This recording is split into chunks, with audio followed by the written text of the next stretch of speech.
சிந்தாமணி இவை அனைத்தும் பக்தர்கள் வேண்டும் வரத்தை எப்படி வாரி வழங்கி கொண்டிருக்கிறதோ அதே போல் அருணகிரிநாதர் வேண்டுகிறார், என் மனமும் இலகியதாக இருக்க வேண்டும் என்று.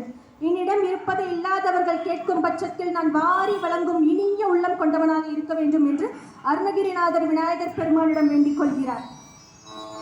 அடுத்தவரையா ஒன்கடல் தேனமுதல் துணர்பூதி, வெள்ளை வெண்மை நிறத்தில் ஒளி வீசிக் கொண்டிருக்கும் பார்க்கடலை தோன்ற தோன்ற என்ன கிடைக்கின்றது? அமுதம். அதே போல் என் உள்ளத்தில் மெய்ஞானத்திற்கான உணர்வு ஊற்றிக்கொண்டே இருக்க வேண்டும்.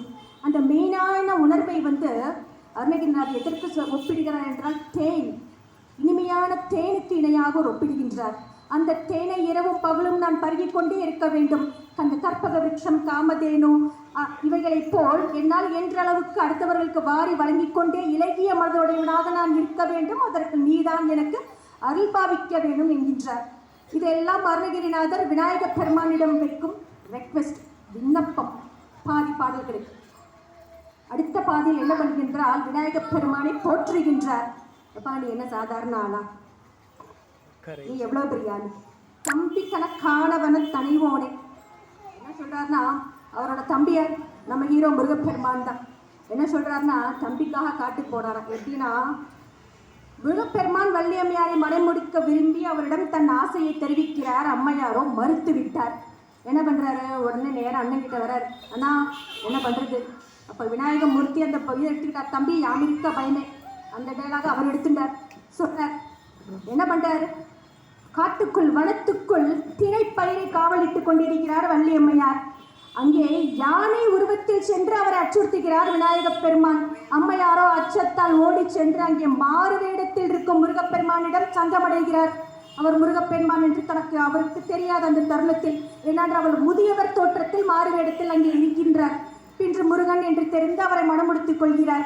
இதுவே எப்படியோ டார்கெட் அச்சீவ்டு. தம்பியின் ஆசையை நிறைவேற்றி வைத்தவர் நம் விநாயகப் பெருமான்.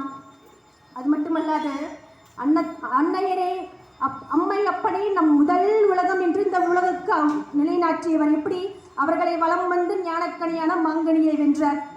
இது நம்ம எல்லாத்துக்கும் பரிச்சயமான ஒரு கதை. ஆனால் இன்னைக்கு ஜென்சி கிட்ஸுக்கிட்டையும் ஜென் ஆல்ஃபா கிட்ஸுக்கிட்டையும் போய் இதை சொன்னோன்னா what are you talking about அப்படிம்போம். ஏன்னா இன்னைக்கு இன்ஸ்டாகிராம் இன்ஃப்ளூயன்ஸ்டு கிட்ஸ்லாம் எல்லா ஆப்லேயும் முதல்ல பிளாக் பண்ணுறதே அம்மாவையும் அப்பாவையும் தான். அவளை பிளாக் பண்ணிட்டு தான் எல்லாமே போஸ்ட்டே போடுறது. விநாயகமூர்த்தி என்ன சொன்னார்? அம்மா அப்பா தான் உலகம்னு சொன்னார். முதல்ல நம்ம குழந்தைங்களுக்கு இந்த பாட்டை முதல்ல நம்ம கண்டிப்பாக எடுத்து சொல்லணும். அன்பர்தன காலநிலை பொருளோனே, எல்லாருக்கும் எளிமையாக இருக்கக்கூடிய ஒரு கடவுள். அவருக்கு ஏக்க வில்வம் சமார்ப்பணம் அப்படின்னா இவருக்கு ஒரே ஒரு அருகம்புல்லு போகிறோம். அப்படி எளிமையான ஒரு கடவுள். எப்போ யோசிச்சு பாருங்க, பெருமாள் கிட்ட பெருமாளே ஏன்பா அப்படி படுத்துற, பரமேஸ்வரா என்னை படாத பாடு படுத்துறியப்பா. இவர்கிட்ட கேட்கவே வேணாம். இங்கே உட்காந்து ஆல் எமோஷன் கம்யூனிகேஷன் தான். கான்ஃப்ளிக்ட் போயிட்டே இருக்கும். அப்படியே உட்காந்து படியில் உட்காந்து நம்ம பக்தர்கள் நானே அவர்கிட்ட உட்காந்து பேசிகிட்டு இருப்பேன், ஏன் அப்படி பண்ணுற அப்படி. ஆனால் என்றைக்குமே விநாயகமூர்த்தி அப்படி இல்லை. அவர் என்றைக்குமே நம்ம குட் புக்ஸில் இருப்பார். ஒரு ஃப்ரெண்ட்லியான கடவுள். அதை தான் சொல்கிறார் அருணகிரிநாதர். என்றைக்குமே ஒரு எளிமையான கடவுள், எளிதில் அணுகக்கூடிய ஒரு கடவுள். அதுதான் கடைசி வரி. ஐந்து கரத்தானை முகப்பெருமானே. ரொம்ப ஈஸியாக புரிகிற மாதிரி இருக்கும், பட் ஆழ்ந்த கருத்துள்ள ஒரு வரி இதுதான். ஐந்து கரங்கள், வலப்பக்கம் 2 கை, இடப்பக்கம் 2 கை, துதிக்கை சேர்த்து 5 கரம் அப்படின்றது மட்டுமே அதற்கு பொருளாகாது. வலப்பக்கம் 2 கை, சிகரம், வகரம், யகரம், நகரம், மகரம், சிவய நம. சிவய நம என்ற பஞ்சாட்சர மந்திரத்தை தன்னுள் அடக்கி வைத்திருப்பார்கள். இவருக்கு 5 முக கணபதி என்று உண்டு. துதிக்கையின் உள்ள சுழியில் ஓம் என்றும் பிரணவ மந்திரத்தையும் தன்னுள் அடக்கி வைத்திருப்பவர். அந்த வரிசையில் 6 எழுத்த கணபதியாக நமக்கு காட்சியளிப்பார். அதனால்தான் என்றைக்கும் நம் முதல் வணக்கம் அவருக்கு ஏன் சொல்றோம்? சிவய நம என்ற பஞ்சாட்சர மந்திரமாகட்டும், ஓம் என்றும் பிரணவ மந்திரமாகட்டும், அனைத்தையும் தன்னுள் அடக்கி வைத்திருப்பவர் நமது விநாயகப் பெருமான். அதனால் தான் என்றென்றும் நம் முதல் வணக்கம் விநாயகனுக்கே. நன்றி.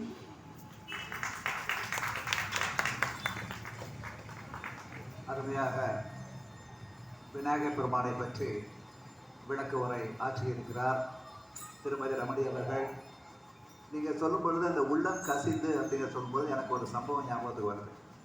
அதாவது நம்ம ஒரு அருமையான ஒரு பாடலை கேட்டு ரசிச்சிருக்கிறோம். டி.எம். சௌந்தரராஜன் பாடியது. உள்ளம் பொருதுதையா முருகா முன்னடி காண்கையிலே. இந்த பாடல் பிறந்த கதையை இப்ப நான் சொல்ல போறேன். டிஎம்எஸ் வந்து பழனியில ஒரு லாட்ஜில் தங்கி இருக்கிறார். அங்க அந்த ரூம் சர்வீஸ் பண்ற பாய் வந்து என்ன பாட்டெல்லாம் பாடிட்டு இருக்கிறான். அவன் எப்படி பாடுறான்னா, உள்ளம் உருகுதடா முருகா உள்ளம் உருகுதடா அப்படின்னு பாடுறான். அந்த வரிகள்லாம் அவருக்கு பிடிச்சி போச்சு. அவனை கூப்பிட்டு கேட்கிறாரு, தம்பி இந்த பாடலை யார்கிட்ட கத்துக்கிட்டேங்கிறாரு. இது யாரு பாடினா எனக்கு தெரியாதுங்க, காது வழி வந்த செய்தி நான் வந்து பாடுறேன் அப்படின்னா. உடனே அவனை உட்கார வச்சு அந்த வரிகள் எல்லாம் அவன்கிட்ட கேட்டு குறிச்சு வச்சுக்கிட்டு உள்ளம் உருகுதடா அப்படிங்கிறத உள்ளம் உருகுதையா அப்படின்னு டிஎம்எஸ் பாடி அது வேர்ல்டு ஃபேமஸ் ஆயிடுச்சு. கடைசி வரைக்கும் அந்த பாடலை பாடியது யாருன்னு அவருக்கு தெரியும். இந்த நிலைமையில காஞ்சிபுரத்துல ஒரு அம்மையார் பித்து பிடித்த நிலையில காஞ்சிபுரத்துல பெரியவளை பார்க்க வந்திருக்காங்க. அப்போ அங்க இருக்கிற மருத்துவ சிப்பந்திகள் எல்லாம் அந்த அம்மாவுடைய கோலத்தை பார்த்து அவங்கள வந்து வெளியில போங்கன்னு சொல்லும்போது மகா பெரியவா எல்லாரையும் சமாதானப்படுத்தி இந்த அம்மாவை கூப்பிட்டு அந்த அம்மாவுக்கு வந்து பிரசாதம் கொடுத்து, அந்த அம்மா யாரு அப்படின்னா இந்த அம்மா தான் முருகன் மேல நூற்றுக்கணக்கான ஆயிரக்கணக்கான பாடலை பாடிய முத்து பேச்சு அப்படின்னு அம்மா சொல்றார். அவங்க எழுதின அந்த உள்ளம் முருகதடாங்கிற பாடல் டிஎம்எஸ் ஒரு முறை நம்ம சென்னை மண்ணடியில் இருக்க காளிகாம்பாள் கோயிலுக்கு போகும்பொழுது இந்த காளிகாம்பாள் கோயில்ல கல்வெட்டுல அந்த பாடலை பொழிச்சு வச்சு கீழே அந்த அம்மா பேரை போட்டுருக்கு. அதுக்கப்புறம் தான் அவருக்கே தெரிஞ்சிருக்கு இந்த பாடலை எழுதுனது யாருன்னு. மகாபெரியவாட்ட ஆசீர்வாதம் வாங்கின ஒரு அம்மா அவங்க வந்து ஒரு குறிப்பிட்ட காலத்துக்கு அப்புறம் ஃபேமிலியை விட்டு வெளியே வந்து முழுக்க முழுக்க முருகனுக்காகவே பாடலை பாடி வாழ்ந்துருக்கிறாங்க.